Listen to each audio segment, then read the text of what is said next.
Hi, I'm Greg Hunter. This is the weekly news wrap up for Friday, September 6, 2019, the WNW 399.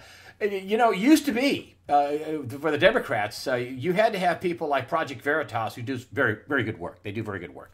You know, get behind the scenes and find out what the candidates are really thinking. Like, for example, Claire McCaskill wanted to ban AR-15s and ban assault rifles. She was from Missouri and was defeated by Josh Hawley. But you don't have to have that anymore. I'm sorry. This almost puts people like Project Veritas, at least when it comes out to truthfully getting things out of presidential and Senate and House candidates and really getting to the true story. Now they just tell you they're absolutely crazy. And nothing is more instructive than the 7-hour town hall meeting that they had this past week on CNN. Here's the way Gateway Pundit took a look at it here. They said, Democrat climate change cult, ban everything, plastic straws, factory farming hamburgers, incandescent light bulbs, there will be pain. Also ban fossil fuels, natural gas, just absolutely unbelievable. And, they're telling you, oh, wow, there's going to be pain. This is nothing more than a way to control the masses and say, well, you don't want the climate to blow up, so we have to control everything from the food you eat to the living space you're in to the size of your house. Of course, not Obama. He has a $15 million house right on the ocean. Funny, number one, it's a $15 million house. I don't know how he got that money. He only made $400,000 a year as president. And number two, isn't that all going to flood? And if you look at the Democrats in general, I mean, they want to take away all your guns. They want to call it sensible. That's what the communists and the Maoists and the Marxists did just before they killed, millions of people in their respective countries. I mean, that's the hallmark of Marxism, Nazism. What did the Nazis do to the Jews? They disarmed them before they stuck them in those concentration camps. And you saw how that happened. That's what the whole gun control is about. I was watching Bill de Blasio. We have little kids being shot. Listen, he doesn't give two hoots about little kids being shot. What he cares about, because he is a communist, and what he cares about is total control. And to get to total control, you can't have something like the Second Amendment. Now, years ago, people thought, oh, you're over the top calling the Democrats Marxist and communist. That's what they're espousing. Some of them actually call themselves, Democratic Socialist. They're for the Communist Party. Bill de Blasio is a huge communist, socialist. He's a progressive. Well, that's what the Nazis called themselves. Back in the 30s, progressives. Which is socialism, which is communism, Marxism, globalism, Luciferian, godless. That's what it is. And that's what we're up against. They want free health care for illegal aliens. They want open borders. They want to abolish ICE. They want sanctuary cities. They want to murder babies, including the ones that make it through an abortion. And you had 44 Democratic senators in the U.S. Senate vote to go ahead and kill babies if they make it. They wouldn't protect babies. Same thing with the state of North Carolina. The legislator passed a law that wanted to save babies if they made it through an abortion. And what did Cooper, the governor, do? Veto. A vote for killing babies, just like he vetoed another law saying the sheriffs in North Carolina had to, help out with ICE retainers so they could deport illegal aliens. Nope. And this is their policies, and this is the policies they openly state, which means they have to cheat. Nobody's going to buy this. They're already trying to get Republicans to, Rush Limbaugh talked about this, trying to get Republicans to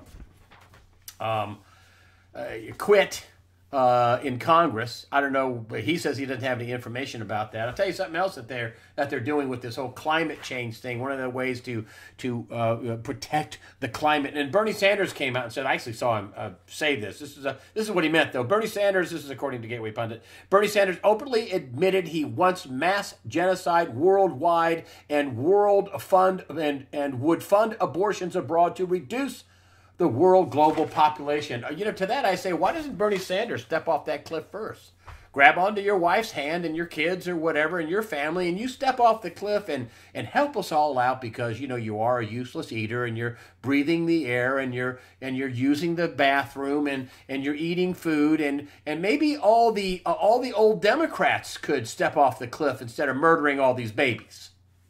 Maybe that. I always thought it was funny with Hamas. It was always some 14-year-old kid with a bomb strapped around their waist. Never like a 45-year-old or a 50 or 60-year-old, or maybe an 80-year-old woman with a bomb strapped around them, at the end of life. No, always somebody at the beginning of life, somebody gullible. And that's what this little story is about. This is a symbol of hate, so says a major soccer league. Yes, the Betsy Ross flag, a symbol of hate. And I'll tell you why they're doing this. Here's the story behind that. Major League Soccer team bans Betsy Ross flag, calls it a symbol for hate groups. Really? No, that's a lie. America's premier soccer league, Major League Soccer, has declared the red, white, and blue Betsy Ross flag a symbol for hate groups and banned a couple in Utah from waving it at games. Now, what this is about is saying that America is not worthy. America should not be America anymore. We should take it over. You should not have any pride. You should not have to want to be an American citizen, but a citizen of the world. And therefore, things like this are a symbol of hate. No, they just hate us. It's a symbol of the things they hate about us. And that is about America. It's kind of like the NFL, which I will boycott the NFL because of their social justice policies. Social justice. They've just gone covert, right? They got Jay-Z, and of course he threw Kaepernick under the bus. They don't want people kneeling anymore. Ooh, it cost them money. No, but they want to have their covert, they want to use an entertainment venue playing football, and they want to do some thought shaping and propel their social justice. Social justice. The NFL commissioner, Roger Goodall, want social justice, and they got JC, and they're going to do it covertly now. No more kneeling. That cost them too much money. But that's what that is about. It's all an effort to destroy America for the globalists. Because you can't have a country like America where they say you can have First Amendment rights, religious rights, gun rights, and rights that, at least still for now, hold back the government from being tyrannical. And you can't have a country like that in the world. You got people in Hong Kong who unfortunately are going to be cracked down on pretty hard by the Chinese. It's already gotten violent. You got people in Hong Kong waving American flags. They thrive. They desire freedom. And China, Trump's supposed to meet Mary Barra, who's decided to stop production in America and continue production in China. You idiot, Mary Barra. You are doing business with a totalitarian, communist, one-party dictator for life, August harvesting for a dissident, social credit scoring regime. Wow, what could go wrong if you're building your vehicles there? Maybe a couple of little neurons were touched together for Mary Barra. And, when they start shooting those protesters in Hong Kong, people go, ooh, I don't want to buy any Chevys from China. I don't think I want that. You're an idiot, Mary Barra, and I hope the president says you are an idiot. And you also stopped the Chevy Impala. I was in a dealership in the middle of America, and they said, well, nobody was buying the cars. Really? You stopped advertising them 2 years ago. Well, Lincoln stopped building it. Oh, really? You think you might get a piece of that action? And part of their 5% would be 7 or 8%. You got 5%. Anyway, I digress. Mary Barra, you're an idiot. You're building cars, and you're in bed with a totalitarian, communist, social credit scoring regime. You're stupid. There's more to business than just paying somebody $3 an hour and try to get a big margin. There's more to business than that. I want to get this in here, and it's a story that didn't get much play. And, when I'm watching this story, it was on Hannity, and I'm thinking, where is Attorney General Barr? And it's simply this, Nunes, Fusion GPS, bank records show payments from Clinton campaign and DNC. Boom! This is the seditious coup that they tried to pull off. Nunes has filed a $9.9 million federal conspiracy lawsuit in the Eastern District of Virginia, alleging that the Fusion GPS behind the anti-Trump Steele dossier coordinated with another group to file several fraudulent and harassing ethics complaints intended to derail his investigation. Yes, they made up lies, and so the lies would be found out, but that'll buy us a year. He lost his chairmanship. But my question is this: where is Attorney General Barr? Where's this hotshot prosecutor Durham? Where are they? Where's the Wiener laptop in his phone? Supposedly that's lost. Let's see, we already lost Jeffrey Epstein. The Comey case, I was listening to Joe DeGeneva and Victoria Tenzing. They still hold out hope for Barr. I hope so. I like them both. They said, the Comey case was not a very good case. He gave those documents to his attorney-client privilege. Not a very good case. And it wouldn't play very well in Washington, D.C. because, 6% of Washington, D.C. in the 2016 election voted for that criminal Hillary Clinton with her phony charity fraud. So I want to know where I hope Barr comes through. I mean, he lost the biggest witness ever in complete incompetence with the whole Jeffrey Epstein thing with his suicide. After 2 attempts, he was successful. He only had the U.S. Marshal Service at his fingertips to stop that, but I digress. DeGeneva and Victoria Tenzing are hopeful that Barr and Durham will come up with something. I hope they are, but then again, you have,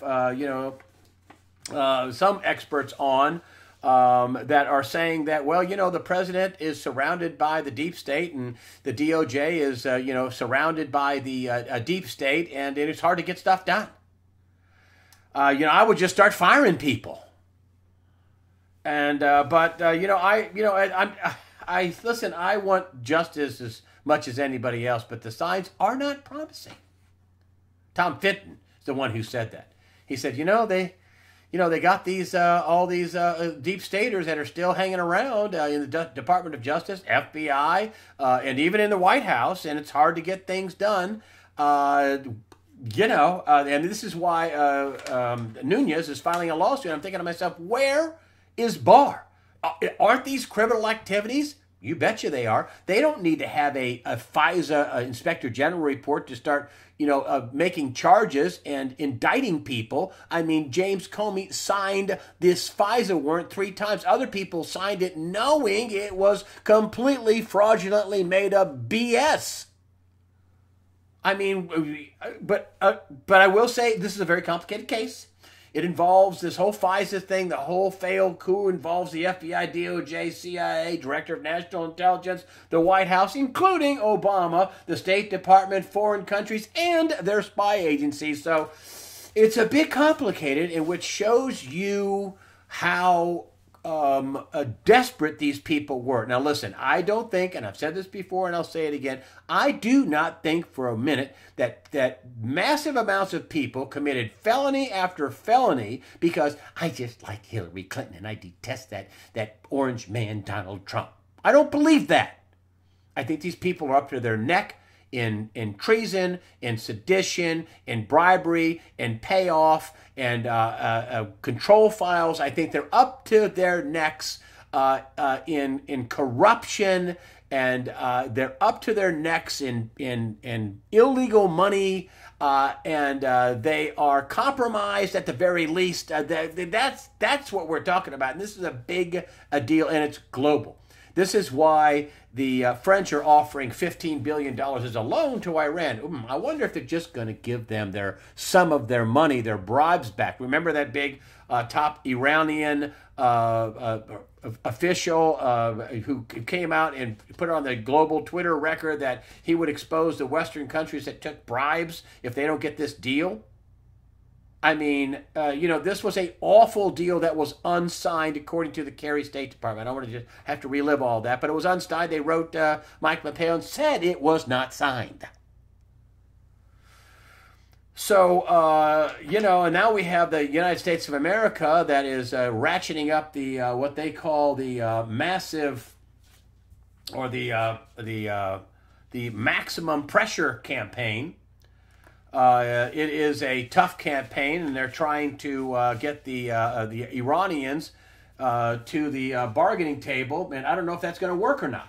I mean, we'll see. I don't know if it's going to work or not. The Iranian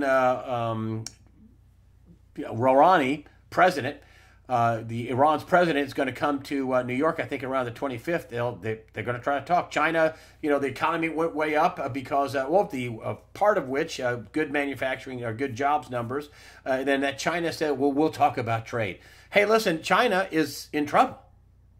They have a lot of debt. They had their number 4 bank. Boshang had to be taken over. They got another bank bigger than Boshang that they're going to have to take over. They got tons of debt. They're not as strong as everybody thinks. On the other side of the pond in Europe, they're warning about negative interest rates, which are at $17 trillion and growing.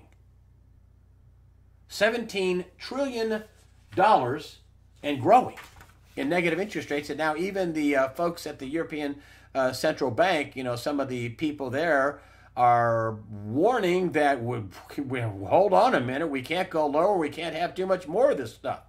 I mean, it's a desperate attempt not to let the bonds default, and they're going to pay them off. And this is maybe why you have this. And listen, I cut this out not just because of what was said, because I think everybody agrees here, will agree with what is said, but who is saying it?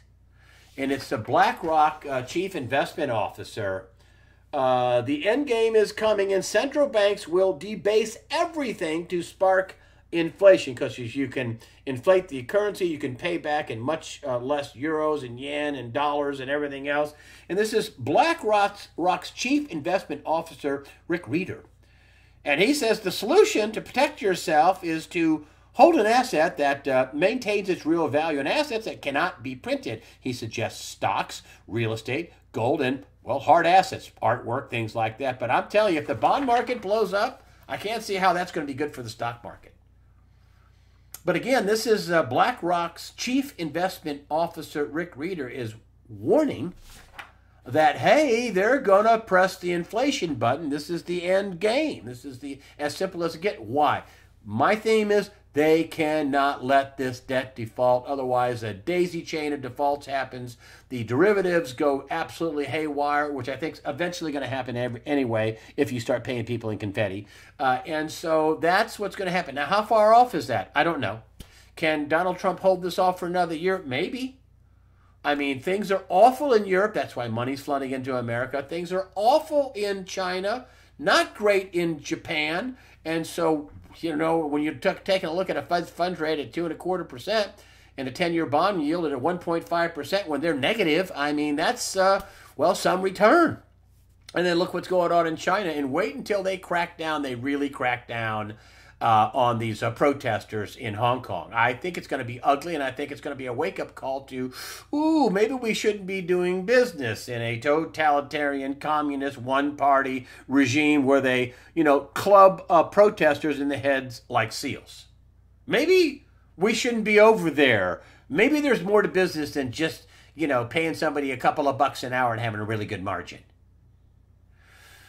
But I brought this up because it's BlackRock. It's the investment people of investment people, the insiders of insiders, the BlackRock. And he's saying they're going to spark inflation. They're not going to let the bonds default. That's what that debase everything. They're just going to pay them until what they're paying them in is worthless. I mean, think if they had to pay people in gold, or head of cattle, or acres of land, or apartments. I mean, we wouldn't have this mess. So it's a real problem. And then you have Ray Dalio, who was Mr. I'm writing about gold, buy gold. Did I tell you to buy gold? Buy gold. Ray Dalio, who runs around $160 billion fund. I think it's the biggest hedge fund in the world. Now he's like, I only have a 25% chance of there being a recession. Really? Only a 25% chance. Well, I wanted to show this to you, and I want you to get close with this. This is Treasury yields, and I cut out some of some of the yields, the 7, the 5, things like that, the 3. I think those are worthless. They always tell you about this 2 and 10, 2-year and 10-year, and 2 years 155, and the 10 years 151. So that's an inversion, and that's what they show you on TV. But what they don't show you is this the 1 month. The 1 month is 2%.